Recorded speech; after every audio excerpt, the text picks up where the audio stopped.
nag-start lahat yung online votings ng OFWs. Nakakapanghina at nakakagalit kasi hindi akma yung result ng balota namin sa binoto namin.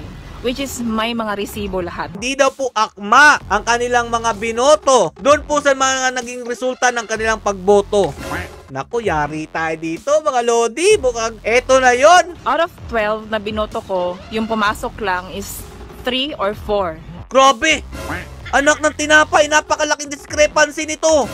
Comelec, paki-aksyonan to kasi hindi talaga okay. Nananawagan ang isang OFW, Comelec, aksyonan nyo daw po itong nangyari sa kanyang boto na hindi akma kung ano man po yung binoto niya. Straight PDP laban po yung kanyang binoto at meron pong 2 dinagdag dun po sa inendorso ni Kong Pulong, pero 3 lang daw po ang lumabas na tama sa resulta ng kanyang boto. Aksyonan nyo daw po ito. Ang daming galit na OFW ngayon dahil sa resulta or sa niluluto nyo or wow magic sarap. Ano to? Hello Garci?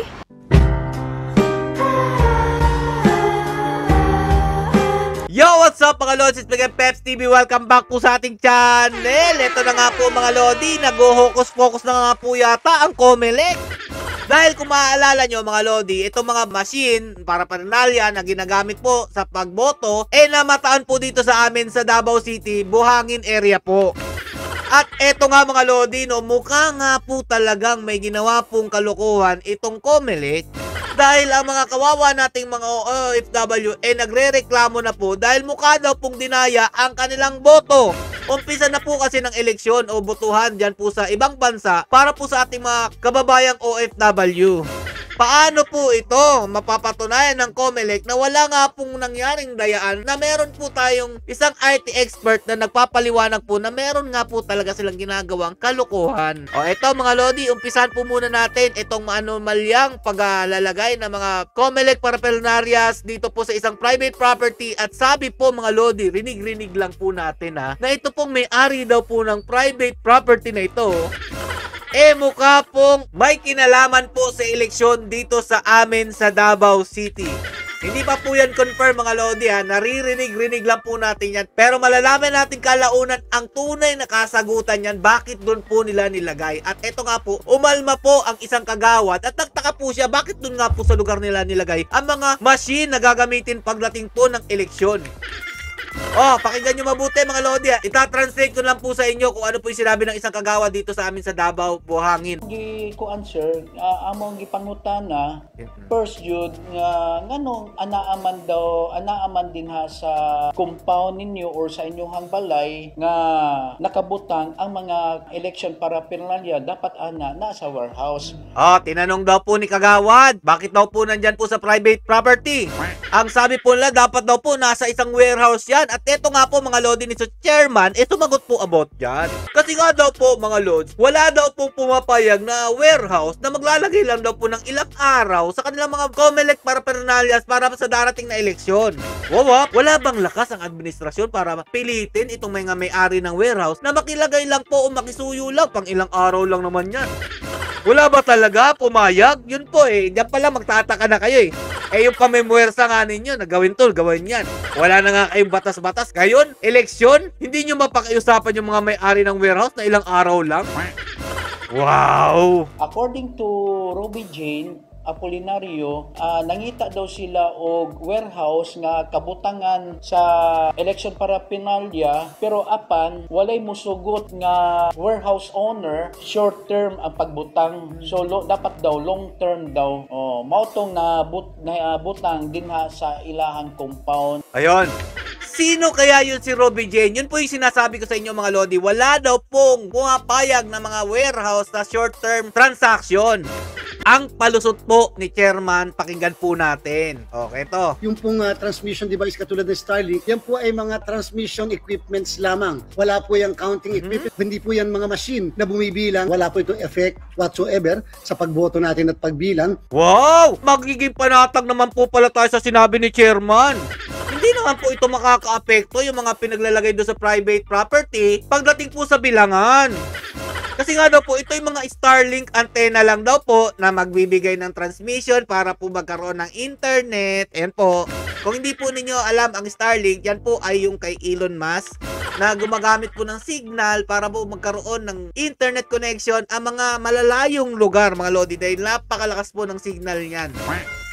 Pero eto mga Lodi, pinasinungalingan ito ng isang IT expert na kung kilala nyo po ito, siya po yung nagsiwalat. Dapat po offline po pagdating sa eleksyon para hindi daw po mamanipula ang mga data pagdating po sa transmission. Oh, pero ayaw po talaga nila mga Lodi, kaya nga po nag-Starlink sila para sigurado po na online. Bakit ba sinisiguro ninyong online?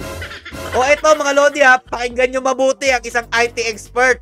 Chairman George, fake news ka na naman. Ang isang router katulad ng Starlink ay isa ring computer. Pwede mong baguhin ang software nito kapag meron kang access dito. At since connected siya sa automated counting machine, gamit ang router, pwede mong baguhin ang source code ng makina. Para sa inyong kaalaman mga idol, ako po ay ComSci graduate at meron din po ko idea pagdating po sa mga programming. At totoo po yung sinabi niya mga Lodi. Kasi kapag may access ka dyan po sa kanyang internet connection, kaya nyo pong manipulahin kung ano man po yung nandoon sa data po mga idol. Huwag naman sana mangyari. Kaya siguro lang naman pinipilit nila mabigyan lahat ng access ng internet connection ang mga lugar na liblib para naman sigurado ang kanilang ayoko na nga sabihin. Si dito na lang mga Lodi papakita ko sa inyo Ang sabi po ng isang OFW, mukha daw po kasing nadaya po ang kanilang boto. Pakinggan nyo po mabuti mga Lodi Ito po ang isang sample kung bakit po dapat sundin po natin yung sinasabi ng mga IT expert na offline po dapat pagdating ng eleksyon. Pero hindi.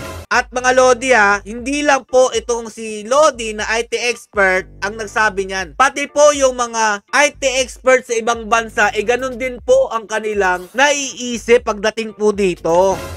May nakita po ako dyan mga Lodi, taga ibang bansa, ganun po talaga dapat ang ginagawa. Offline po yun. Para hindi po mamanipula kung ano po yung mga data na itatransmit po during the election day. Dapat po mga Lodi, yung data o yung mga napagsama-samang mga boto, isang beses lang po, isang bagsakan lang yan mga Lodi. Ito, pakinggan nyo. Nag-start lahat yung online votings ng OFWs. Nakakapanghina at nakakagalit kasi hindi akma yung result ng balota namin sa binoto namin, which is may mga resibo lahat. May mga resibo daw may mga ebidensya daw mga Lodi na hindi daw po akma ang kanilang mga binoto doon po sa mga naging resulta ng kanilang pagboto. Naku, yari tayo dito mga Lodi, mukhang eto na yon. Yung binoto namin tapos yung nakalagay sa result of my ballot of your ballot. Now, out of 12 na binoto ko, yung pumasok lang is 3 or 4. Grabe! Sa 12 na binoto niya mga idol, 3 lang daw po yung pumasok doon po sa resulta. Anak ng tinapay, napakalaking discrepancy nito. Tapos yung the rest, hindi ko binoto. Kasi I vote PDP laban vote straight. Tapos plus 2 na 2 na yung sinabi ni Kong Pulong Duterte. Now, Comelec, paki-aksyonan to kasi hindi talaga okay.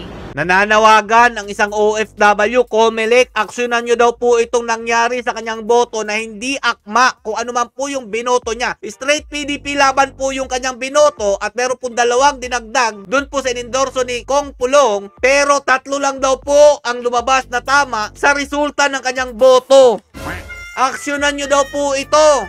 Ang daming galit na OFW ngayon dahil sa resulta or sa niluluto nyo or wow magic sarap.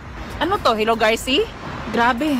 As in, aksyonan nyo yan Comelec kasi galit na galit yung ibang OFWs na bumoto. 54,000 pa lang daw yung naka-enroll dun Tapos yung iba na nawawala ng yung ibang mga OFW daw po mga Lodi sa 54,000 na nakapag-rehistro wala na daw pong gana sa nangyari po nitong eleksyon.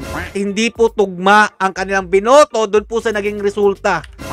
Eto nga po mga Lodi sabi po dito, ebidensya na hindi tama ang record, na meron po talagang error ang resulta ng kanilang machine mga idol dahil online nga po ang voting para po sa mga OFW. Eto po, pakinggan at panoorin ninyo Guys, sa mga nagtatanong doon sa resulta ng votes ko, yan po siya, 'di ba? Clear naman po na 10 senators po yung binutuhan ko, PDP plus si Honasan at si Gonzales.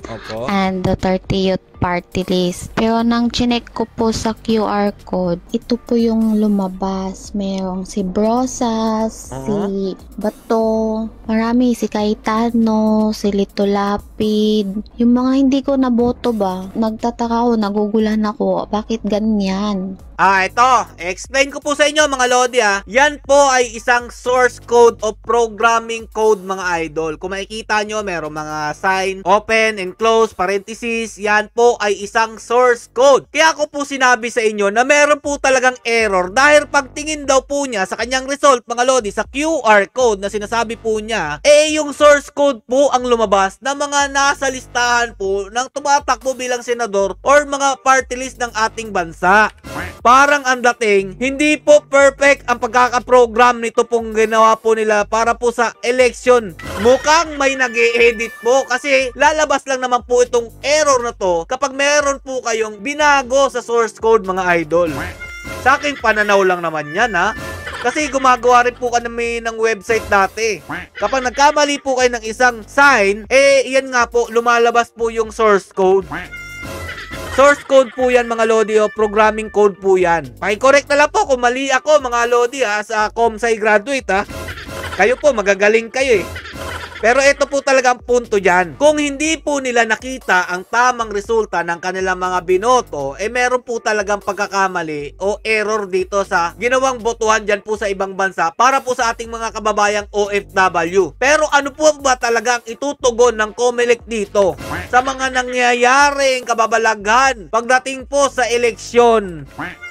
At bakit nyo po pinagpipilitan dapat i-online? Pwede nyo naman po kasing i-offline lang. Hindi naman mawawala yung record dyan. Tapos i-online nyo lang. Kapag magta-transmit na kayo ng data, magbibilangan na. Bakit ba? Mahirap? Mahirap baguhin pag marami na? Mga Lodi kayo na bahala mga Lodi kung maniniwala kayo sa akin. At sa mga pinupost po ng ating mga kababayang OFW na kung tama po ba talaga ang gantong klaseng eleksyon. Dahil nga po, eto nga po ang nagpapatunay na meron po talagang mali pagdating po dito po sa online voting ng ating mga kababayang OFW. Kayo na po bahala umusga mga idol. Kung sa tingin nyo wala pong nangyayaring hocus pocus, bahala na po kayo. Pero ang atin lang dito mga Lodi bantayan po natin kung ano po yung nangyayaring eleksyon sa panahon po ng administrasyon ni Marcos Jr. Dahil sa panahon po ni Tatay Duterte, lagi niyang pinapaalala na maging malinis sana ang eleksyon. Pero bakit ganito? Wala man lang paalala ang ating Pangulo. Stay safe mga idol. Duterte pa rin at PDP laban, vote straight tayo. At idagdag po natin yung dalawang inendorso po ng anak ni Tatay Duterte para daw po hindi makalusot si Kiko at saka si Bam Aquino. Duterte pa rin.